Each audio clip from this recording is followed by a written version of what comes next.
You just ask them about benefits for drivers and if it's a must-have nowadays, and if companies down here are doing it. What'd you say? I said absolutely. I said I think the big players are starting to do it because they need to. At this point, we are past the point of you're not just building your business model, you're building sustainability with employees, and I think benefits is a big step forward in doing that.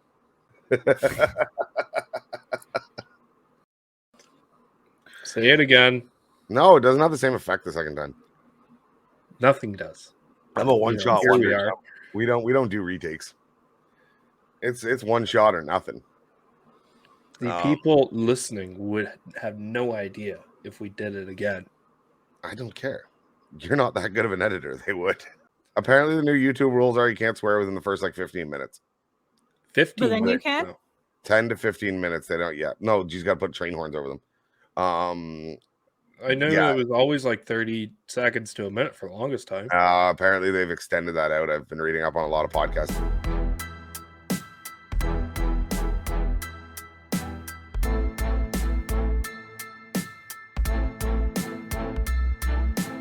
Hey everyone, I'm Brad from Calgary. This is Sean from Cambridge, Ontario. I'm Terry from Cornwall, Ontario. Hey, this is Larry from Pitt Meadows, British Columbia, and you're listening to the Towing Life podcast.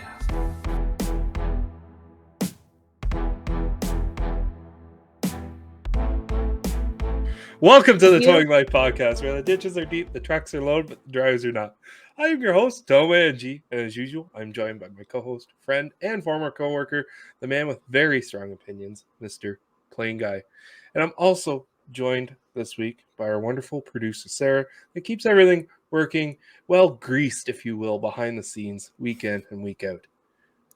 What is going on, G? What is going on, Sarah? I kind of liked how I insulted you and then started the intro so you couldn't rebuttal. Oh, don't worry. It comes back tenfold. That's the way to do it. The episode. It will come back tenfold. So you do not worry about that. Sarah, how are you doing? How are things down in the wonderful state of Georgia? I'm good. Rainy. This is why I left the West Coast, but here I am back in the mud and the rain. If you don't like the weather on the West Coast, just wait 15 minutes. It'll change. It'll change. I mean, would you prefer rain or snow? I mean, you were on the West Coast, so you got one over the other every time. But if you had a preference, I don't know. At least with snow, it covers everything up, and you can look outside and be like, "Oh, that's kind of good looking." Right now, everything's just disgusting. That's fair. Until you have a dog, the winter is great for that. It covers up everything in the yard until the snow melts, and you go, "Oh my Lord, what have I been feeding you?" But you know what's crazy down here in Georgia is we only need one set of tires, which just blows my mind because I've always had my studded winters and my summers. So one set of tires is a lot cheaper. Yeah, that is true. That is true. And I guess you don't have to buy winter attire either. No. Winter jackets aren't a thing down there. Scarves, face shields, nothing. No, it's. I don't know. I would take. I'm currently leaving next week on vacation to go to snowboarding for a week. So I am biased on the snow. Everyone has known me. I love winter. I hate summer. I love the winter time as much as this chaos has been leading up to this show and not being able to get together last week. And scrambling to get together this week. I'm a big guy. I prefer to be able to dress up than be able to dress down. And if it wasn't for snow, I don't know if I could do towing. Honestly, if it was just I don't think I could tow in Florida. I don't think it would interest me as much as it does to tow up in where you get 4 months. Let's be honest. Winter's not 6 months. 4 months of pure cold chaos. I don't know if I'd do it. G, would you do it? Do you think you could do it? You could be a warm weather tower. I feel like you could be a warm weather tower. No. Not enough excitement for you. No, I wouldn't be able to deal with the bullshit of repos. And I think that's where the excitement comes from the towing industry, where it isn't snowy. Yeah, the only entertainment you get when it doesn't snow is taking people's cars. Yeah. We're looking at you, Florida. Those are your two options. Play in the snow or repossess people's property. Okay, I want to get back to something that I just thought of about the American side of things, and especially insurances that I want to discuss with producer Sarah, just because she's the expert of between the two of us.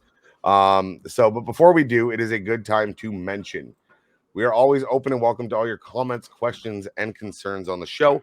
Where can you find us? You can visit us at towinglife.ca. You can email us at thetowinglife@gmail.com.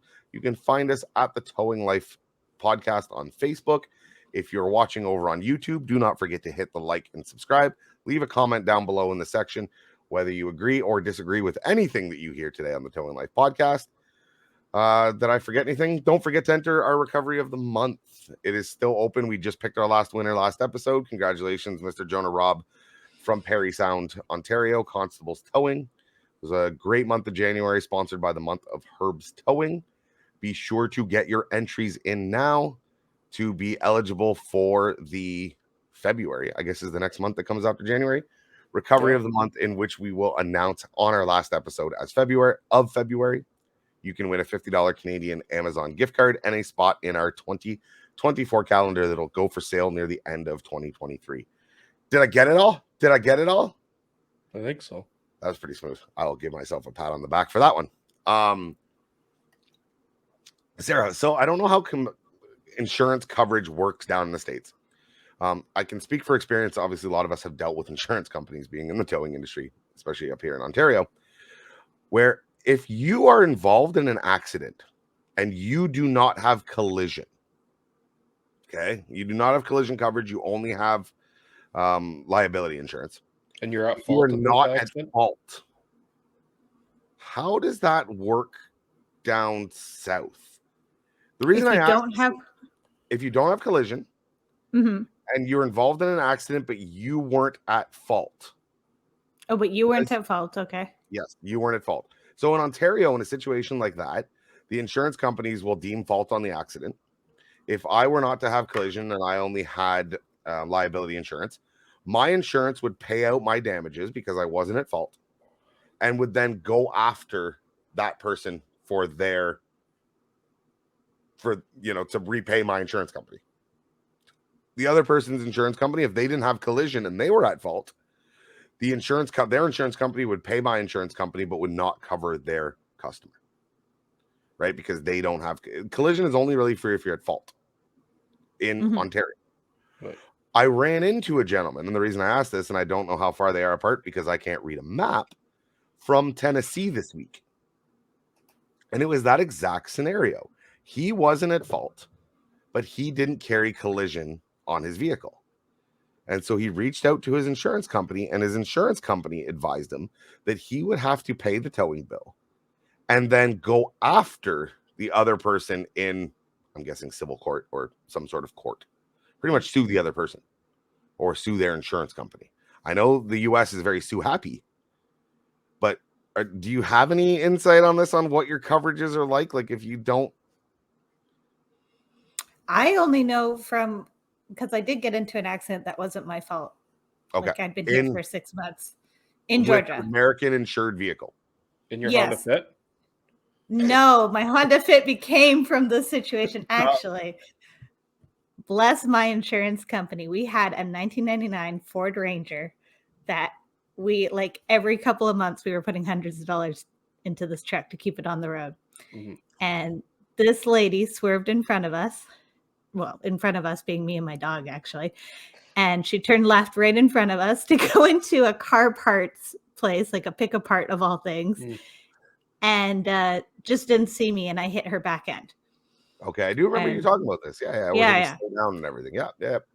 So because we both had the exact same insurance, we were both covered under State Farm. It was taken care of in a couple of weeks. She had collision, I had collision, everything was taken care of. Now, what if you didn't have collision? Do you know if I didn't have collision because you weren't at fault? Because we were both State Farm customers, it still would have been covered.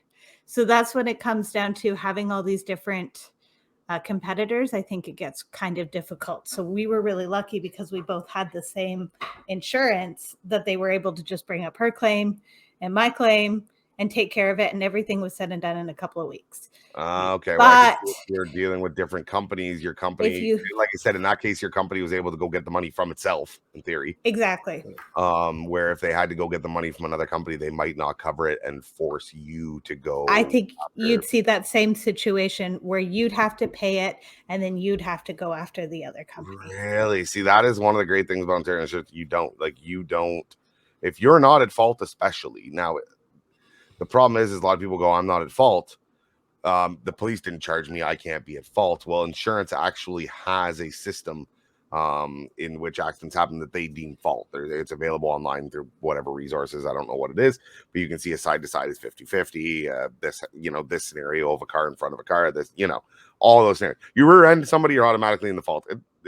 They could be making an illegal turn. They could be stopping for no reason. You are still, unless there's crazy evidence to prove otherwise, you are still at fault. Get yourself a dash camera. Yeah, absolutely. That evidence would have helped maybe my wife, who rear-ended a cop years ago.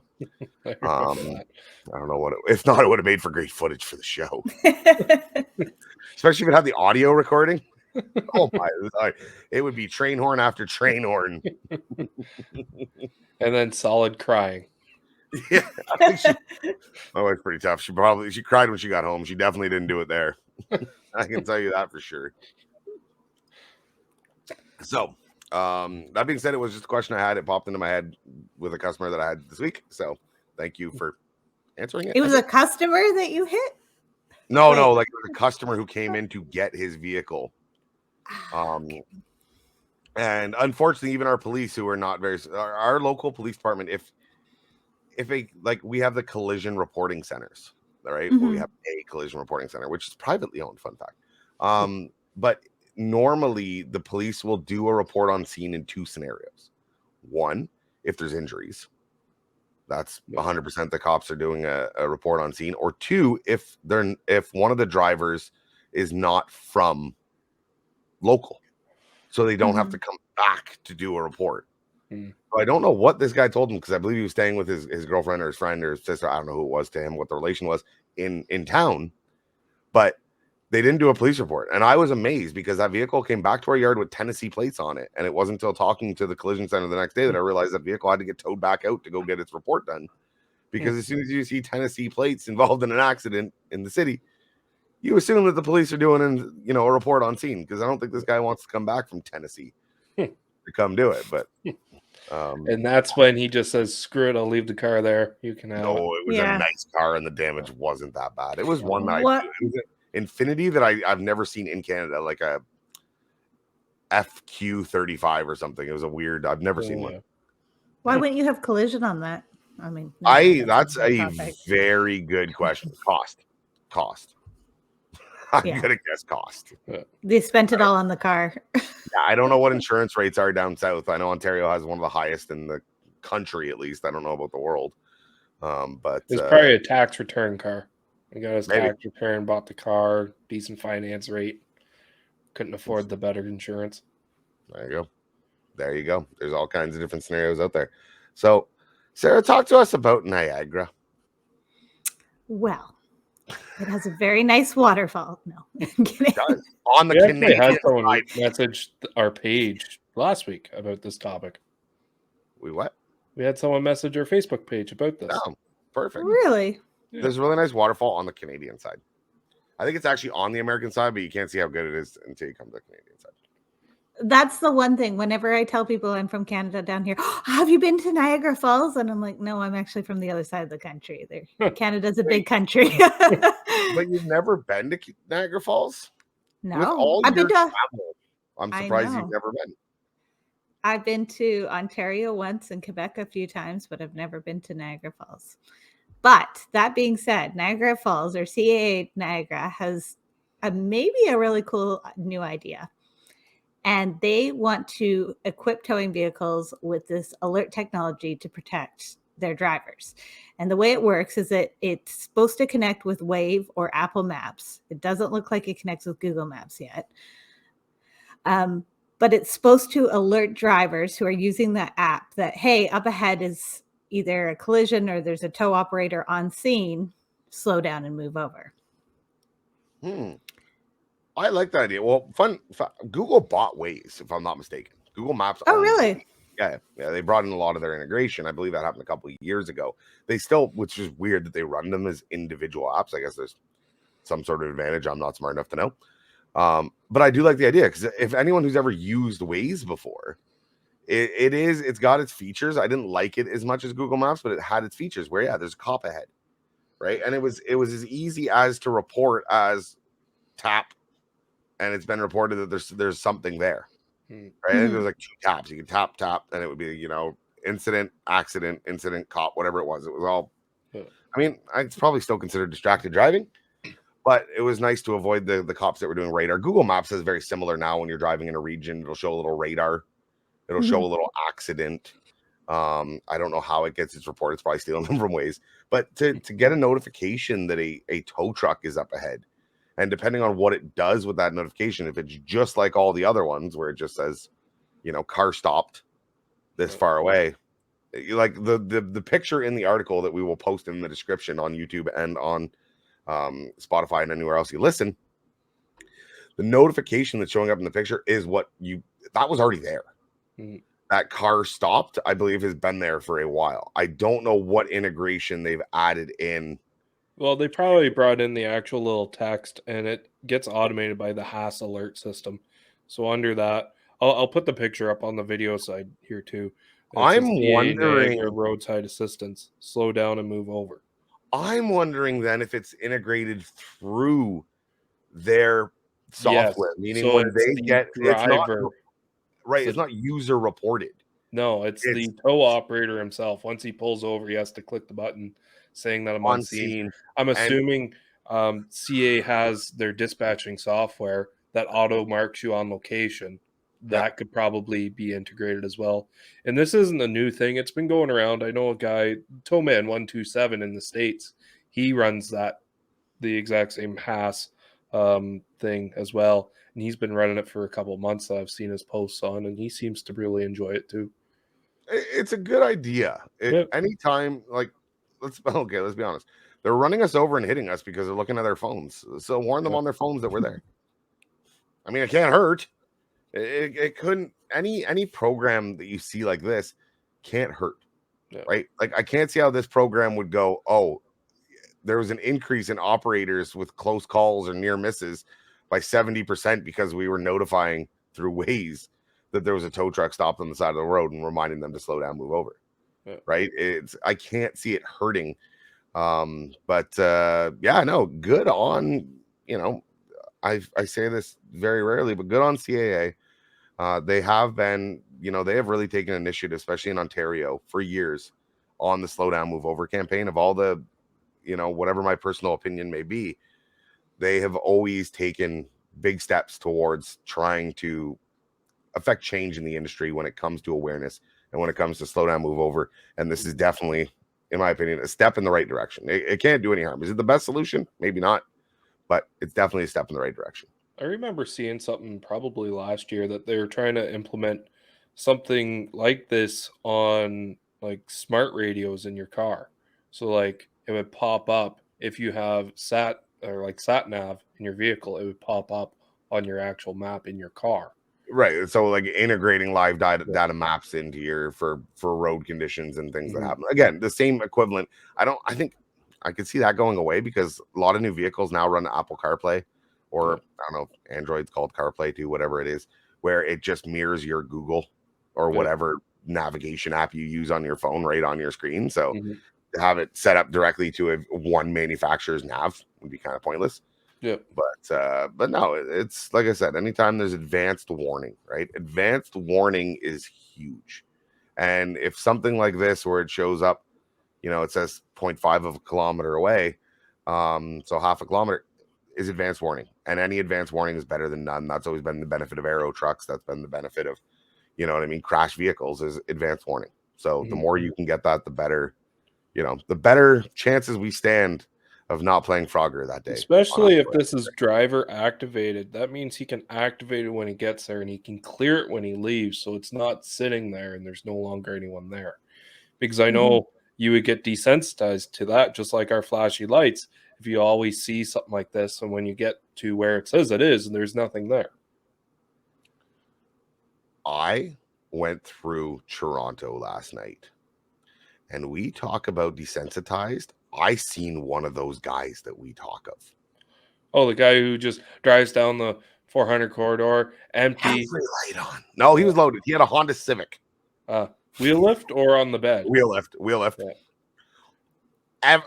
It was to the point where traffic was backing up behind him because, just like myself, when you see the lights up there, the first thing you do, especially when you're on a major 400 highway through the city, is you're trying to figure out if he's on the left shoulder, right shoulder, or the middle.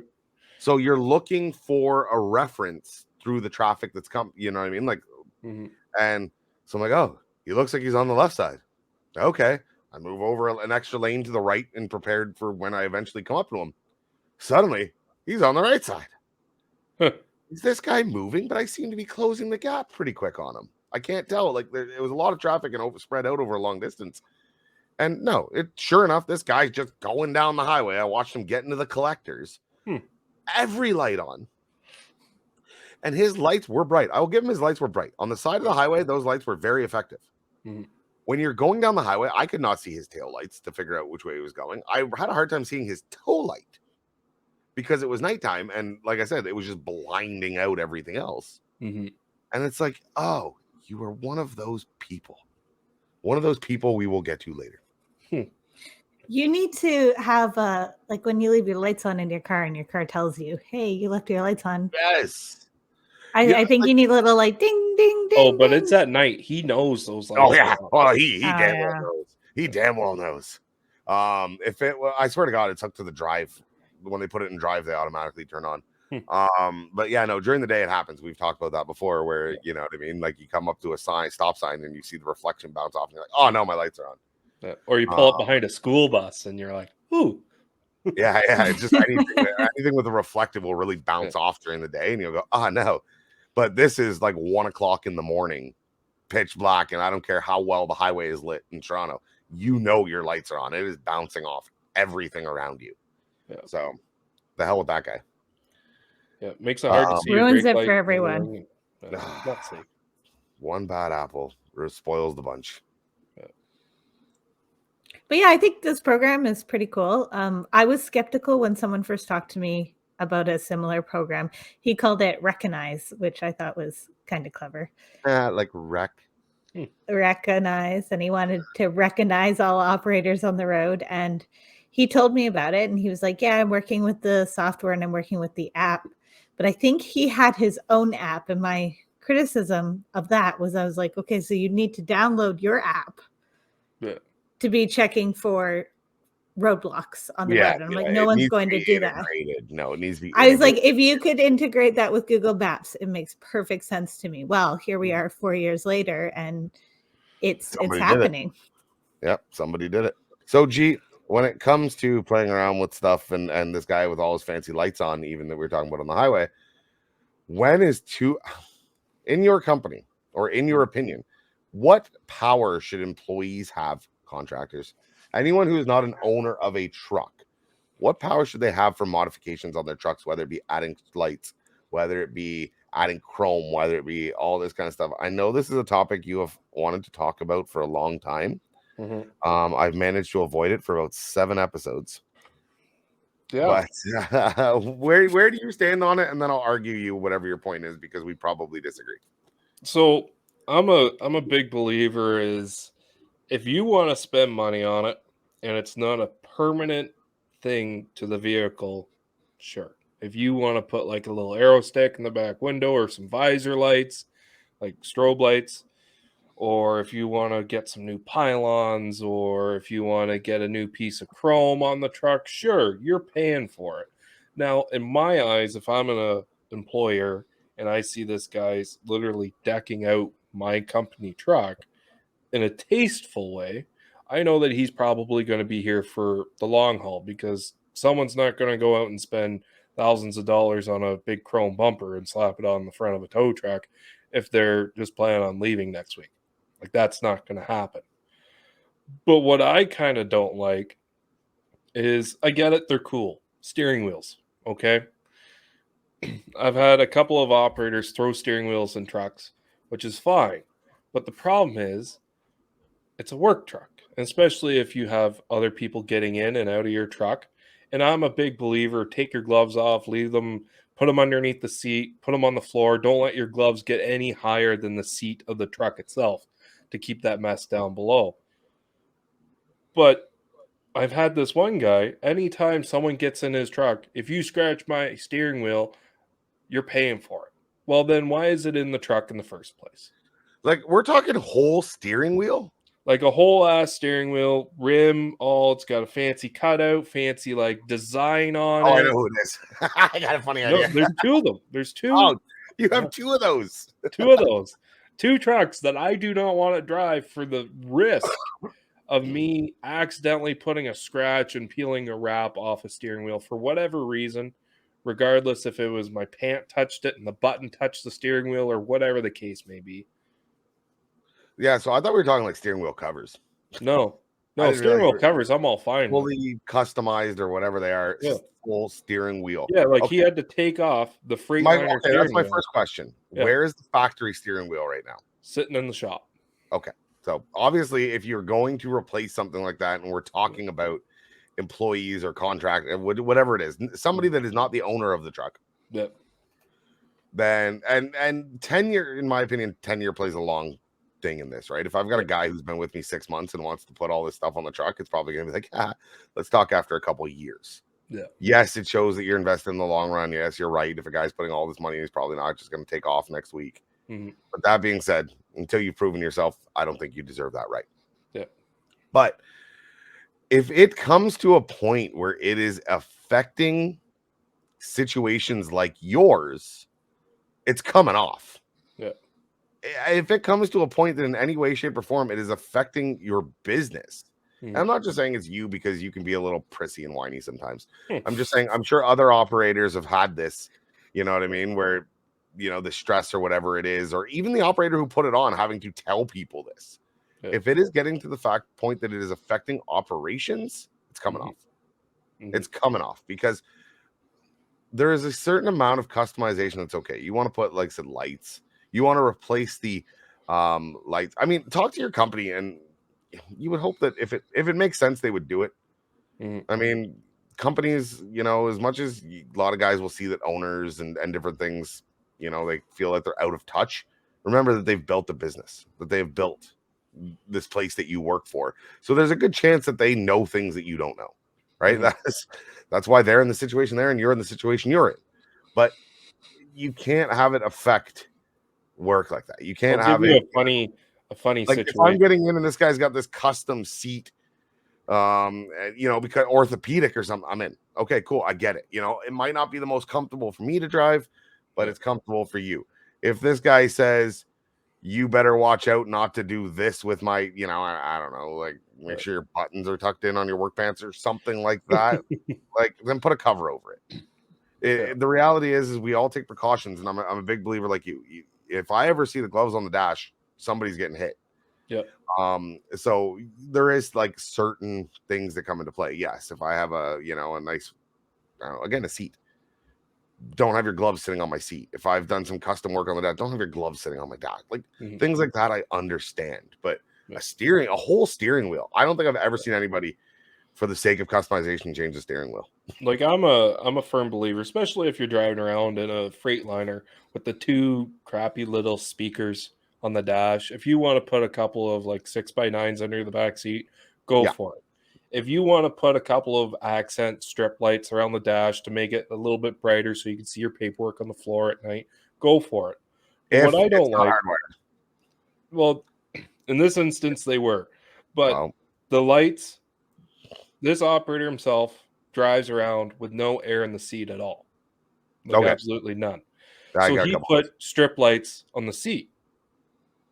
Well, someone got into the truck and likes to drive with air in the seat and rip the wires out of these lights. Okay, my question though, does he? Okay, so obviously, never mind. I was gonna say, because I when I get in a truck, again, I'm a big lad. Yeah. I believe all my other operators, the small ones especially, don't ride around with air in the seat, and it turns out no, because we need different PSIs to keep the seat at the same spot. Somebody like Sarah would have the seat only with a little bit of PSI and be sitting with a nice bounce and a nice air cushion.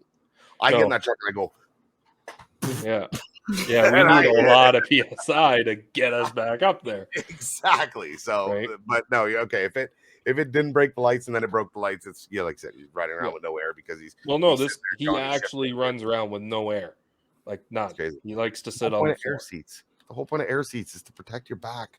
Yeah, man, do yourself a favor. Yeah. So he got all upset because someone broke his lights. I was like, you limited the functionality of the truck. The truck came with air ride seats, which means they go up and down. If you put your lights on there and put enough cable in there to maintain the motion of the seat, they wouldn't have broke. It's true. That's such a tough one. You love an operator that takes pride in his truck. Yeah. Because,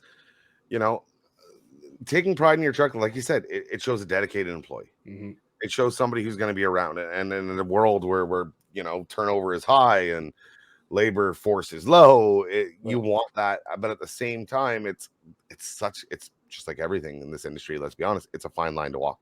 Mm-hmm. How much is too much? How much is too much, customization? How much is letting a driver have too much control?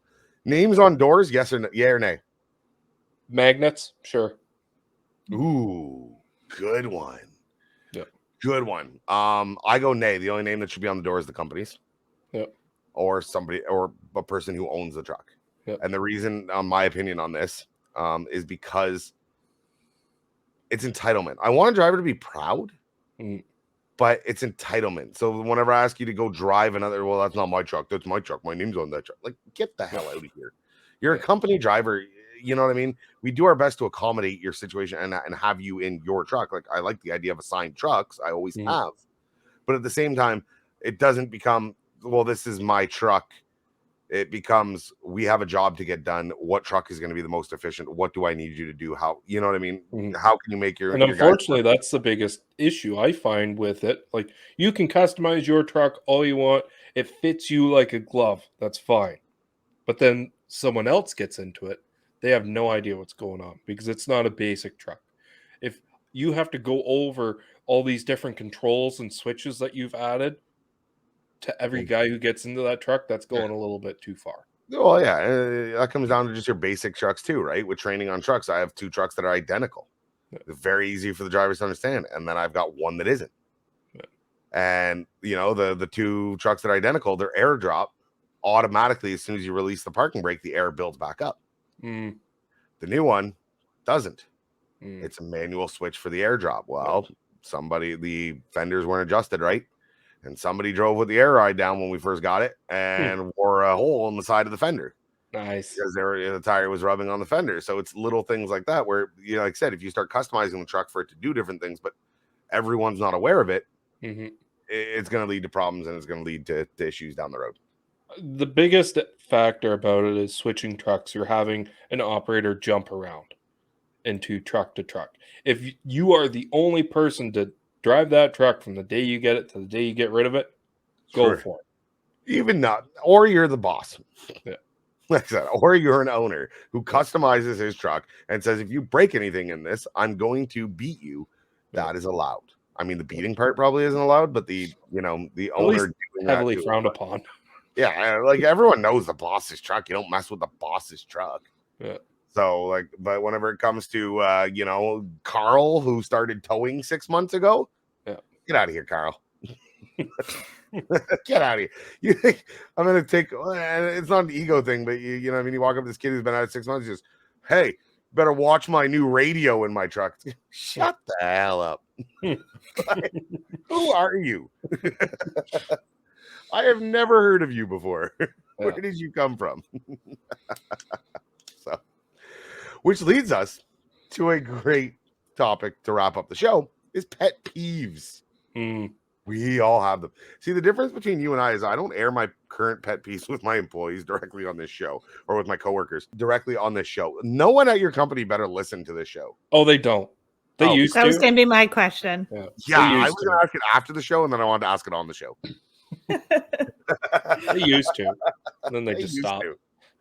They used to. They got bored. So now we're it's- calling them out for not Oh, yeah, listening big to the time. show. Big Yeah, time. yeah, that's fair. Why not? Yeah, Jesus. Pet peeves. Pet peeves. Let's start with customers.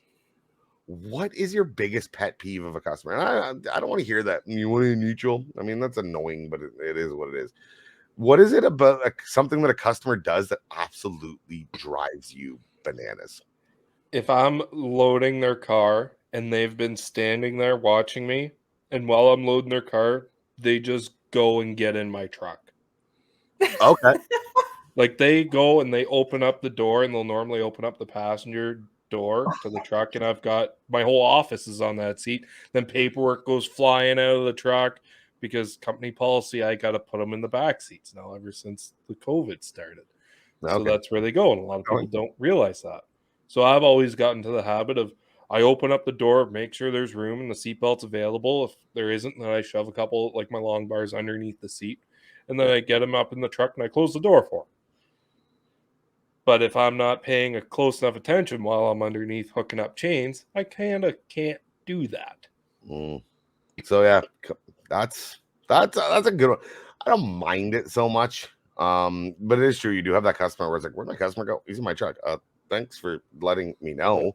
Especially if thank you got you your for wallet checking. sitting on the seat. I'm not I sure if don't. you've My ever had wallet's always in my money pocket. taken from you before, but it's Nah, my wallet's always in my pocket. I don't. You've had a customer steal from you? I can't confirm or deny it. One of those, yeah. Just saying that before the customer was there, I had something, and after the customer was there, I didn't. I think it's weird for a customer to get in the truck without being Unattended. like, I wouldn't do Yeah. that to a stranger, and at that point, Yeah, I'm that's- still a stranger to you.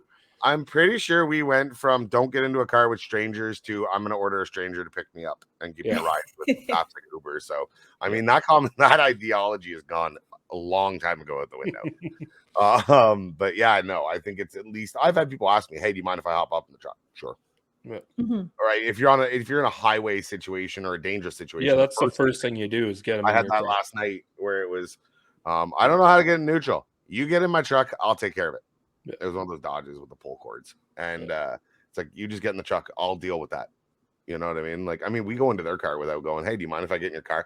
In all fairness, that's what I'm here for. Yeah. So if you mind me getting in your car, you probably should have thought about this before you called for the service. Mm-hmm. My biggest pet peeve, and I've always been a big believer when it comes to customers, you don't do anything for a tip, right? You do it out of goodwill and the tip should follow. But there is literal situations where customers, "Hey, do you mind giving me a ride home after you've dropped off the car?" Something like that, something you're not able to bill for. Yeah. And you just don't mind, it's on my way back, it's on my whatever. And I'm not talking like 10, 20 bucks. You don't have to do something like that. Yeah. But like a nothing. Not even I would rather "Hey, sorry, I don't carry any cash on me," because it's a reality of a lot of people nowadays. Yeah. "Hey, sorry, I don't carry any cash on me," because that's where we tell them, head over to our Facebook page, head over to our Google, leave a review. That's worth its weight and but it's just that, "Hey, do you mind giving me a ride home?" or something out of our basic and sometimes even well above that. "Do you mind doing this?" "Hey, I don't mind. I'm going to help you out." Sure. And then not even like you get there and by the time you can go, "Thanks for calling us," they're gone. Yeah. And it's just, to me, it's we are partially in the service industry. And again, I don't do anything. It's not like I go, "Ooh, if I drive home, I'm going to get a tip." Like that thought has never come through my mind. But there's been absolute situations where you go above and beyond for a customer to get them out of a tough situation or help them out in a way. Yeah. And there's just zero, not even a recognition, not even a handshake. Mm-hmm. To me, that is probably one of my biggest pet peeves. Helping a customer. And I had one of those the other day. It was a wheelchair van, and their roadside assistance didn't normally cover wheelchair vans. Right. It's been sitting for almost a year, and I was training a guy that day. I showed up, and I was talking to him, just walking my new guy through it. And he gets it picked up, and it's backed up to a snowbank. So it was one of the rear load wheelchair vans. Okay. So we had to worry about the rear clearance. So I was talking with the customer, and he was going on about how thankful he is for just me doing it for him when it really shouldn't have been covered. I was like, well, it's a good learning experience. And my rookie gets the van all picked up, And then I look under and I realize, hey, we're going to smash the oil pan out of this thing. So we had to drop it back down and double pick it. And now we're running with like barely any clearance on the back and barely any clearance on the front. And we get the van there and it's a big ordeal. And we drop the van off and he was like, where's the keys? I was like, here you go. And he just walks away. Not even a thanks. Not even a thanks. Even after I went over and I was told him, was like, a lot of times roadsides don't pay enough for this kind of stuff. So operators probably won't do this for you. For me, it's a good learning experience. Wrong attitude, though. Normally, roadsides don't pay enough for this. Well, it's not covered anyway. I So didn't why sign my is an contract. operator Your going to company go out did. of his way to just do Yeah, it but for you? that's not the customer's problem that you didn't negotiate a reasonable contract for specialty equipment. Yeah. That's probably I would have walked away from you too and went, look at this entitled dickhead.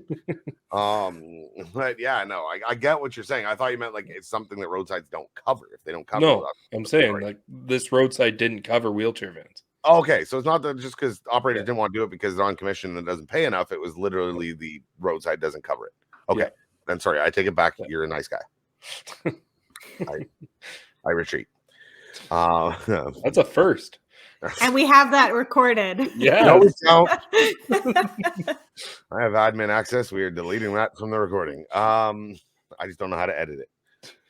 No, yeah, pet peeves with customers, pet peeves with this is a dangerous one because well, I mean, not for you because you apparently don't care.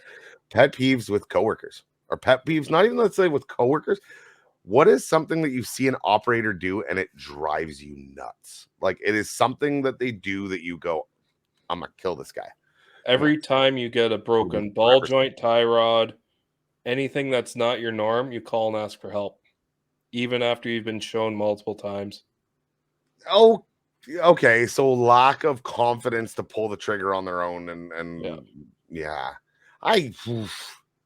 That's hard because even if you've been shown on your own, how many times? We talking 6 times, 8 times, More 10 times. Oh, okay. Yeah. That's just Like, not. That's just being afraid to pull the over trigger. a year in, still calling. I don't know. Yeah. That's where you and I are in different positions, and part of me has seen bills for stuff and goes, I'd kind of rather you call.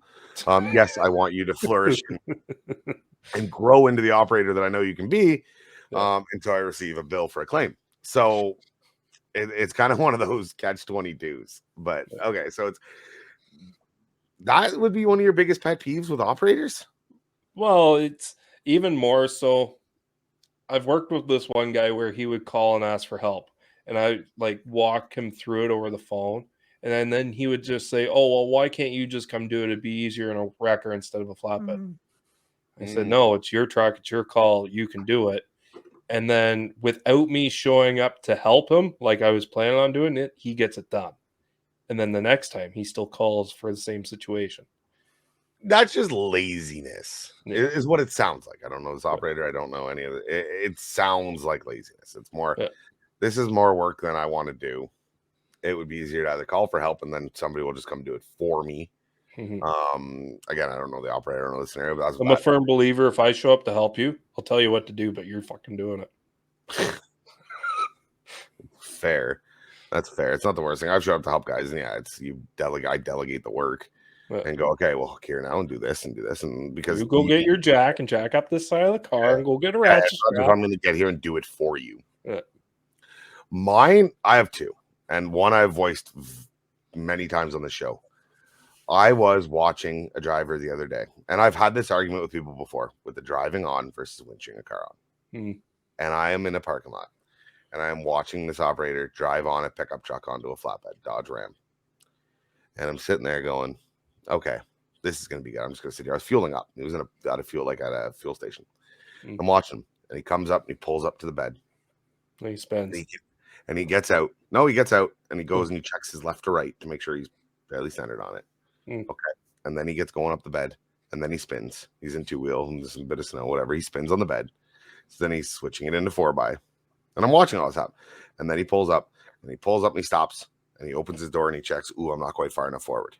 So he gets back, and of course, it rolls a little bit. And he takes a run, he goes up again. And I'm watching this happen. And I'm going, is it really faster? Yeah. Like, is it really that much quicker for all the extra risk of the tire spinning and the truck sliding, you getting run over when you finally get out of this thing to go hook it up, like all that stuff? Is it really worth it? Is it really? Because they go, it's faster to drive something on. Okay, but if it's that fast to drive something on, it's because you're just one-shotting it up and away you go. And you're like, this guy was actually being more cautious than anything, which was good. Yeah. It was still a dumb scenario, but he was being cautious. But at the same time, it's like, where's the if you're doing it right and being cautious, then you're not saving any time. And at that point, you might, I don't want to lay on the ground. You're a tow truck operator. 10% of your work, if you're in a wrecker, and 30 to 60% of your work, if you're in a flatbed, involves you laying on the ground.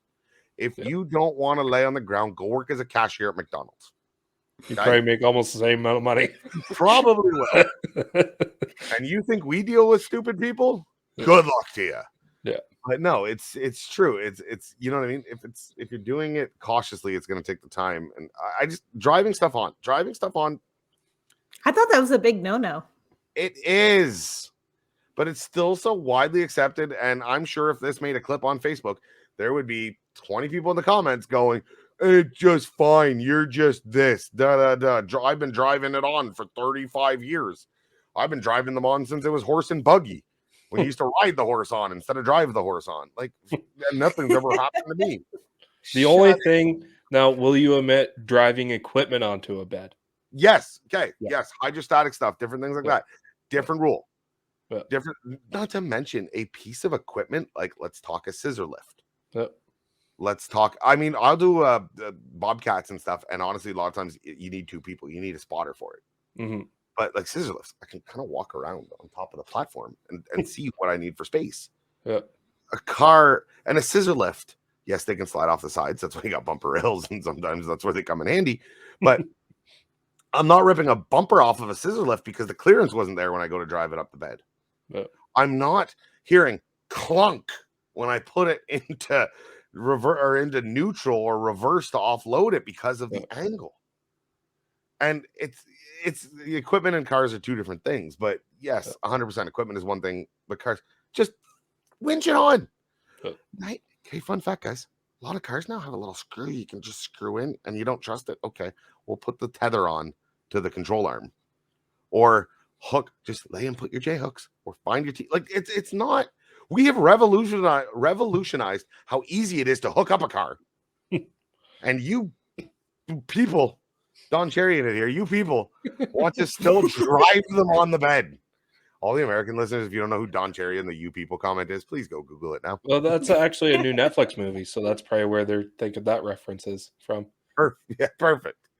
But yes, so that is my biggest pet peeve with operators. It's that and the gloves on the dash. Gloves on the dash or gloves on your hands when I see them hop in the truck. Yeah. I think I get pushing my buttons and I just look at, are you well? Get your gloves. I had a new operator where I used to beat it into him.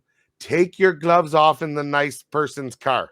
That's what I kept beating into him over and over again to the point where he'd walk up to the car. He'd be like, take my gloves off from the nice people's car. Because I'm like, I'd see him. I'd get in the car and he'd put the key in and he'd grab the shifter. I'm like, get your gloves off. What are you doing? I mean, if there's needles, police work is a whole different thing. Or, anytime there could be any. But when it comes to like Ethel and her 96 Honda Civic that has 20,000 kilometers on it, or just any car, like, you know what I mean? When it comes to those cars that unless it is a mess and there is a fear for sanitation or safety, garbage is piled up over top of the seats. Yeah, exactly. There's coffee stains that have stuck onto the shifter. I ain't touching that. And if I am gonna, get your little Purell there. Don't be but other than that, take your goddamn gloves off before you touch a customer's car. Gloves off onto the roof of the car, into the car, do what you have to do, pop out, grab gloves off roof of car. If not, gloves go off roof of car down the road.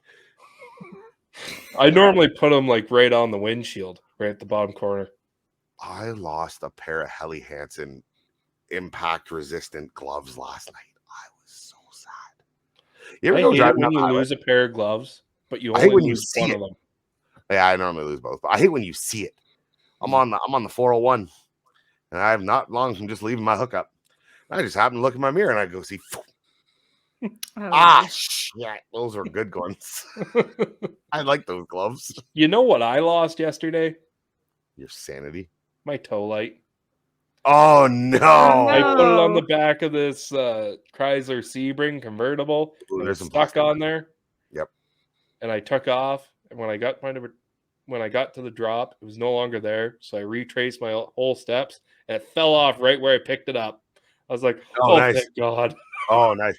So what you probably did, and I've done this before, and I can't remember what kind of car it was. There is steel cross members, like supports inside the trunk, but the trunk itself, or that lid for the convertible, is actually plastic, and so it sticks, but not very well. But if you're in a rush or you're just not paying attention, it feels like it grabs something. You go, "Oh, that's good." I've done that exact same scenario with a set of wired toe lights one time until I'm going down the highway and they're going, what thing? Like, oh, that's my left turn signal. It's looking at me. That's not good. Cars are swerving. That's not good. We should probably go get that. So, anyways, that was pet peeves. I actually really enjoy pet peeves. Pet peeves are a good way to shit on customers, workers, and operators in the industry while having a fun time doing it. Yeah. And Sarah, the guy driving down the road with his beacon lights on. That was Sarah. Let's put you in the consumer chair. What would be the pet peeve of a tow operator in any time you give service? Okay, I was thinking about this. I'm like, do I have a pet peeve? And I do, as someone who worked as a journalist in the towing industry. And that was when I would talk to tow operators, and it was usually tow operators very, very early in their careers that were very confident in themselves. And they'd heard all the right wording. They knew all the right things to say. And it was actually a young woman that I was shadowing for the day. And I did a ride along with her. And she knew everything she was supposed to say to me. And then she did everything opposite. It was like, don't you think I have eyes? So I'm like listening and I'm recording our conversations. And the one thing that really stood out to me was she was like, oh yeah, she's like customer service. Like that is the one thing I care about. And I was like, okay, because I asked her, I said, what's your top priority? And she goes, that the customer had a really good time. They're calling us, they had a bad day. This is the worst. And, I've heard it all before. I've heard it all before. Yeah. You're not just a tow operator, you're a psychologist, because they're there and they're having a hard time and it's up to you to listen to them. And she's telling me all this. So we go and pick up some lady's car who had broken down at the side of the road. She's like, get in the goddamn backseat, Karen. I don't want to hear it. No, she wouldn't even let the lady in the car. What? In the truck? No. What? Like, this is pre-COVID? This is just what? Like, she just pre-COVID, yeah, this is 2019. Would not let the... You're not coming with me? Abandon the lady at the... Wow. That is awesome. I have always wanted to do that. What is her name? I want to interview her. I don't think she's... From what I've heard of her boss, she is no longer in the towing industry. Fair enough. I mean, that's a quick way out of the tow. But so it's pretty much talking the talk, slinging the tow truck shit, but not being able to actually back up anything you say. Kind of like if you were to walk by me tomorrow and I'm sitting there driving everything onto a flatbed, you go, that guy's a dick. You can carry the dollies, but you can't set them up. I like it. Let's end on that. You can carry the dollies, but you can't set them up. Thank you for coming out to another episode of the Towing Life podcast. I had a blast.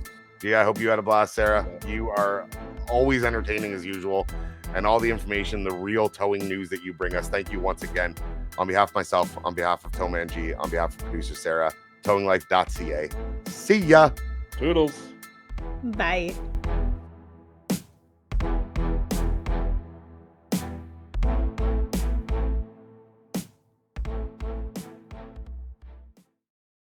Let's take a second to talk dispatching.